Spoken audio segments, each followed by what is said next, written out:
구원이란 무엇인가? 김세윤 교수. 사람은 스스로를 구원할 수 있는가? 구원은 모든 악과 고난으로부터 해방되는 것이 바로 구원이라고 했습니다. 그러면 고난은 모든 문제입니다.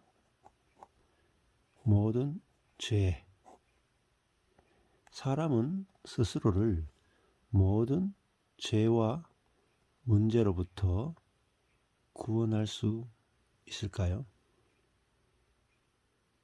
사람은 스스로 문제를 해결할 수 있는가?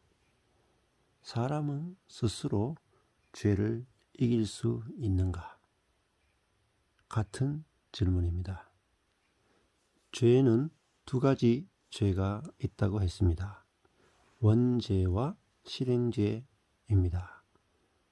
원죄는 자기를 주장하려고 하는 의지, 자기를 신뢰하는 의지, 자기 중심성이라고 했습니다.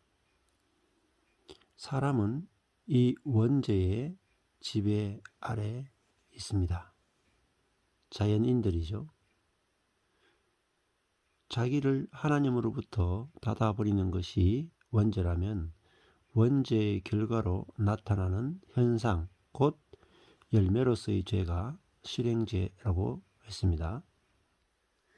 실행죄에는 생각의 죄, 말의 죄, 행동의 죄가 있다고 했습니다. 원죄와 실행죄, 이것으로부터 사람은 스스로 자신을 구원할 수 있을까요?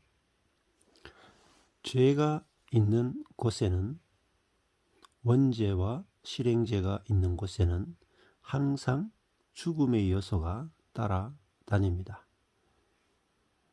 하나님과 관계가 단절되어서 자기 자원으로 살아가는 상태, 결핍의 상태가 바로 죽음이죠. 대지로부터, 땅으로부터 뿌리가 뽑혀 땅에서 분리된 나무가 제한된 양분으로 살다가 서서히 죽어가면서 죽듯이 인간은 100년이라는 짧은 세월을 마치면 죽고 맙니다. 죄 때문에 일어나는 불안, 증오, 상처라든가 요즘 아주 이런 게 많죠. 불안, 그리고 증오 범죄, 또 서로 간의 관계의 상처, 불안, 우울증, 이런 게 굉장히 많습니다.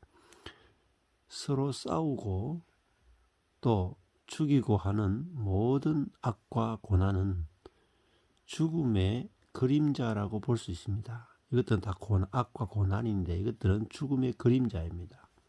100년 후에 올 죽음이 미리 그 영향력을 행사하는 현상이라고 볼 수 있습니다. 우리가 불안해하거나 정오 속에서 마음에 평안이 없다든가 다른 사람과 상처를 주고받는 고난 속에 있다든가 이런 경우가 굉장히 많죠. 교회 안에도 정말 이런 일들이 많습니다. 상처를 주고받는 고난 속에 있다든가 하는 사실은 죽음의 그림자가 이미 우리에게 드리워져 있다는 증거입니다. 하나님과 분리된 사람은 사실상 이미 죽은 것입니다. 만일 인간이 스스로의 지혜의 자원으로, 사랑의 자원으로, 능력의 자원으로 생명과 행복을 추구하고 영위할 수 있다면 구원받아야 할 아무 이유가 없습니다. 그러나 인간에게는 자원이 지혜와 능력과 사랑과 선의 자원이 제한되어 있기 때문에 악과 고난이 끊임없이 발생이 됩니다. 또한 그 악과 고난으로부터 해방되어야 할 이유, 곧 구원받아야 할 이유가 있습니다. 보통 기독교에서는 지옥에 안 가기 위해서 예수를 믿는 경우가 많죠. 그러나 이런 현실의 오늘의 현재적 악과 고난으로부터 해방되는 것은 현재적 구원입니다. 이 현재적 구원이 거의 교회 안에 이야기되고 있지 않죠. 그러므로 우리의 제한된 자원 때문에 일어나는 악과 고난을 우리의 그 제한된 자원으로는 도저히 해결할 수 없죠. 이 제한된 자원 때문에, 결핍 때문에 악과 고난이 일어나는데 우리의 제한된 자원으로 이 문제를 해결할 수 있다고 생각한다면 그것은 논리적으로 모순입니다. 그럼에도 불구하고 모든 종교, 예컨대 불교나 힌두교나 이슬람교 같은 종교들뿐 아니라 유사 종교인 마르크스주의나 인류 문명에 대한 낙관론 같은 것들은 인간이 스스로를 구원할 수 있다라고 가르칩니다. 기독교 안에서나 교회 안에서도 인간이 스스로 자기의 악과 고난을 해결할 수 있다 가르치는 경우도 얼마나 많은지 모릅니다. 즉 스스로 종교심을 발휘하거나 수양을 잘하면, 제자 훈련을 잘하면, 또는 선한 행위를 많이 하고 업적을 쌓으면 악의 문제, 고난의 문제를 해결할 수 있다고 주장합니다. 인간의 힘으로, 인간의 지혜로 유토피아를 건설할 수 있다고 가르칩니다. 마르크스주의자들처럼 구체적인 계획안은 제시하지 않지만 문명에 대한 낙관론자들도 이와 비슷하게 인류가 스스로의 지혜를 계속 개발하면 전쟁이 없고 평화로운 유토피아를 언젠가는 건설할 수 있다고 봅니다. 개인도 마찬가지죠. 개인도 스스로 자기 개발을 하면, 스스로 자신의 지혜를 계속 개발하면 악과 고난이 없는 행복한 인생을 건설할 수 있다. 이것이 바로 죄라고 하는 것입니다.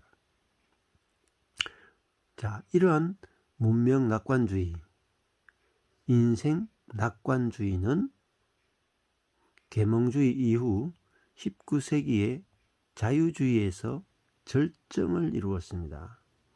인간의 이성을 재발견하고 중세 이후에 이성을 개발하여 교육을 시키고 과학과 기술을 발전시킨다면 인간에게 악과 고난이 없고 싸움이 없는 평화와 풍요의 상태에 이를 수 있으리라는 낙관론이 대단하게 일어났었습니다.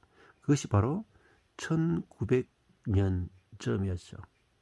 그러나 인간이 모든 문제를 해결할 수 있다라고 하는 낙관론이 팽배했을 때 무슨 일이 일어났는가? 세계 1, 2차 세계대전이 일어났습니다. 그것도 독일인 기독교 캐톨릭 국가를 통해서 일어났던 것입니다. 이러한 낙관론을 잿더미로 만들고 말았습니다. 최고도로 발달된 과학과 기술은 인간을 최대로 파멸하는 결과를 가져왔습니다. 최고도로 발달된 과학과 기술은 바로 선입니다. 그리고 인간을 최대로 파멸하는 무기를 만든 것은 악입니다.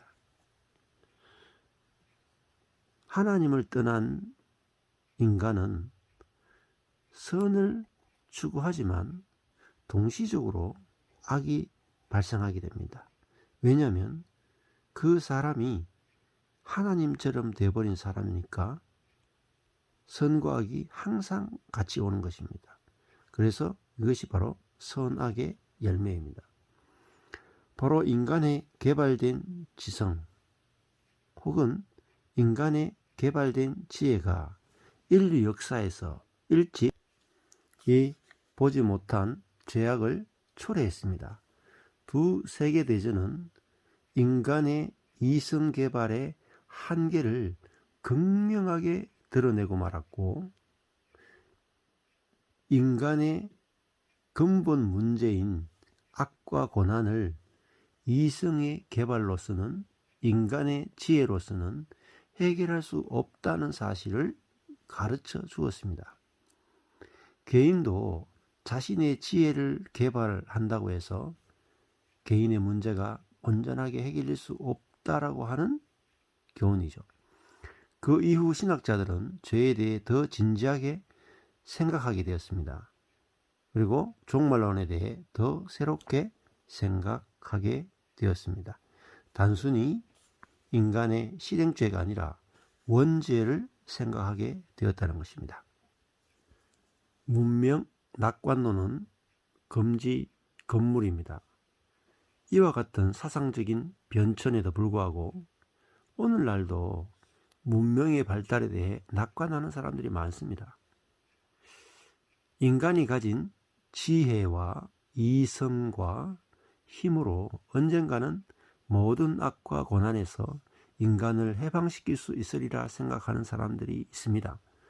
그러나 절대 그렇지 않습니다.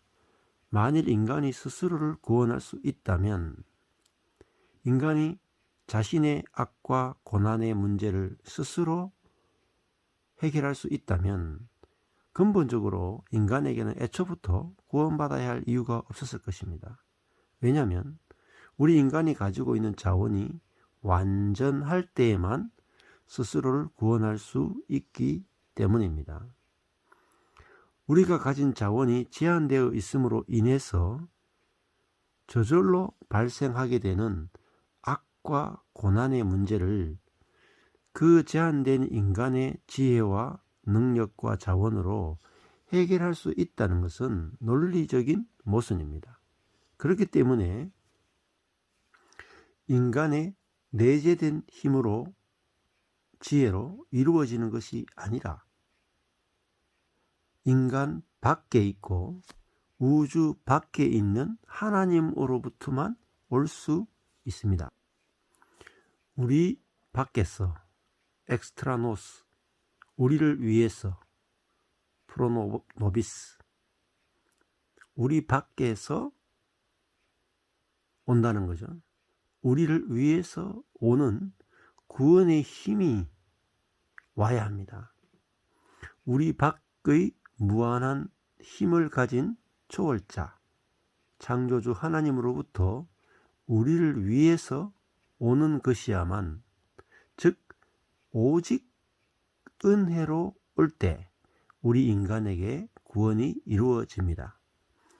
복음은 바로 이러한 제한된 자원 속에서 죽어가는 인간들에게 하나님께서 우리 밖에서 우리를 위하여 오셔서 구원을 이루셨다는 기쁜 소식입니다. 그러면 그 구원의 사건이 어떻게 일어났습니까? 예수 그리스도 안에서 일어났습니다. 다윗의 생애를 한번 생각해 보시죠.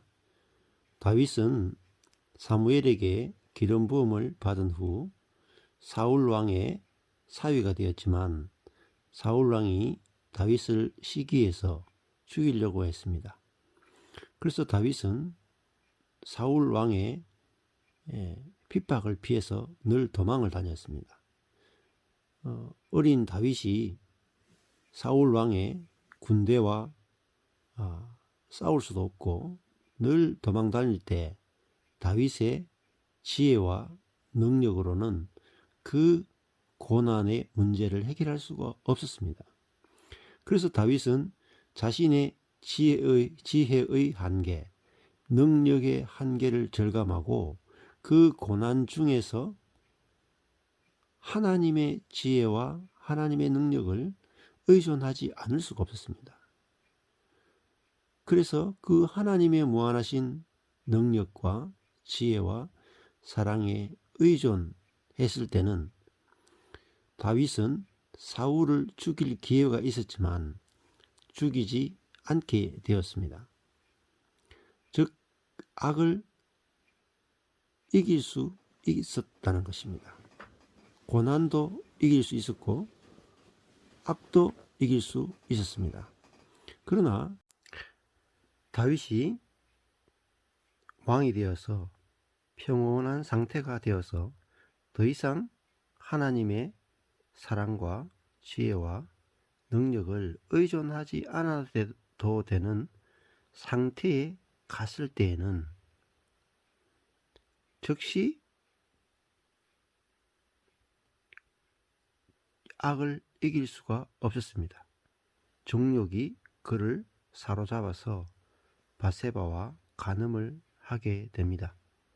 그리고 그에게는 사랑의 자원이 공급되지 않았기 때문에 사울을 죽이지 않던 이 다윗이 바세바의 남편인 우리야를 살인하게 되는 것입니다. 자, 다윗이 하나님을 의존하는 상태에서는 고난도 이길 수 있었고 또 죄도 이길 수가 있었습니다. 그러나 평온한 상태에서 하나님을 의존하지 않을 때에는 죄도 이길 수가 없었고 고난도 이길 수가 없었던 것입니다. 그러므로 우리가 우리의 인생을 우리의 능력과 지혜와 선으로 행복한 인생을 살 수 있다는 것은 사단의 거짓말입니다. 우리의 제한된 자원으로는 악과 고난의 문제를 해결할 수 없고 하나님으로부터 오는 은혜와 지혜와 능력에 의존해야만 인간은 악과 고난으로부터 해방되는 자유를 누리게 되는 것입니다. 이것이 온전한 구원입니다. 그래서 인간은 반드시 구원을 받아야 할 필요가 있는 존재입니다.